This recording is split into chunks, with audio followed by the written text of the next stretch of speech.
किसी भी क्वाड्रिलेटरल के चारों इंटीरियर एंगल का सम 360 डिग्री होता है। कैसे, ये हमें प्रूफ करना है। ठीक है, देखिए क्या होता है, हम इसमें क्या करेंगे, कंस्ट्रक्शन करेंगे, एसी डायगोनल ड्रॉ करेंगे। ठीक है, इस कॉर्नर से उस कॉर्नर को मिलाने वाली लाइन को हम डायगोनल कहते हैं। ऐसे से दो डायगोनल है। ठीक है, अब हमने एक ही डायगोनल ड्रॉ किया, एसी। अब वो क्या कर रहा है, एसी जो डायगोनल है वो इस क्वाड्रिलेटरल को दो ट्राइंगल में डिवाइड कर रहा है। तो ट्राइंगल, पहला ट्राइंगल जो बन रहा है वो बन रहा है ट्राइंगल ए बी सी। तो देखिए in triangle A B C क्या होता है, sum of interior angle of a triangle is 180 degree, यानी कि angle 1 plus angle 2 plus angle 3 equal to 180 degree, equation 1 by angle sum property in a triangle. ठीक है, ये हो गया।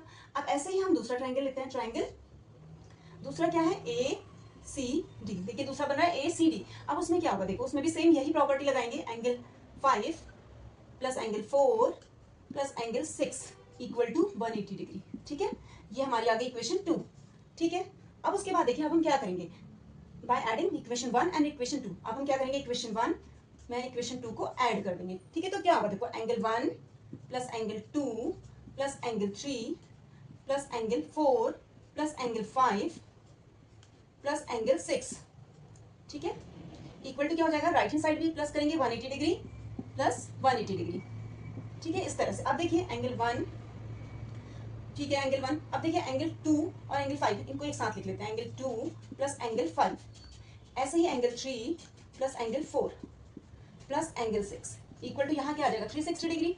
ठीक है, अब देखिए एंगल 1 एज इट इज रहेगा। एंगल 2 और एंगल 5 को हम क्या लिख सकते हैं, देखिए एंगल 2 और एंगल 5 को हम क्या लिख सकते हैं, एंगल ए।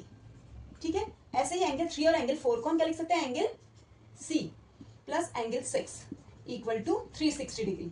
ठीक है, अब देखिए एंगल 1 को हम इस फॉर्म में लिखेंगे तो क्या आएगा, angle B plus angle A plus angle C plus angle D, क्योंकि 6 क्या है, डी, इक्वल टू 360 डिग्री। ठीक है, तो यही तो हमें प्रूफ करना था, angle A plus angle B plus angle C plus angle D equal to 360 degree. ठीक है, इस तरह से हम इसको सॉल्व करेंगे। ठीक है, समझ गए ना। सिंपली अब अगर हम कहें तो देखिए कोई भी क्वाड्रिलेटरल है, उसने डायगोनल ड्रॉ करी, डायगोनल उसको क्या करती है, दो ट्राइंगल में डिवाइड करती है, और हमें पता है कि ट्राइंगल के इंटीरियर एंगल का सम क्या होता है, 180 डिग्री। ठीक है, तो क्या हो गया, हमने दोनों इसका, अगर इन तीनों का सम 180 डिग्री है और इन तीनों का भी सम 180 डिग्री है दोनों ट्राइंगल में, तो 180 डिग्री प्लस 180 डिग्री क्या आ जाएगा, 360 डिग्री, यानी कि इन चारों एंगल का सम क्या हो जाता है, 360 डिग्री। Thank you.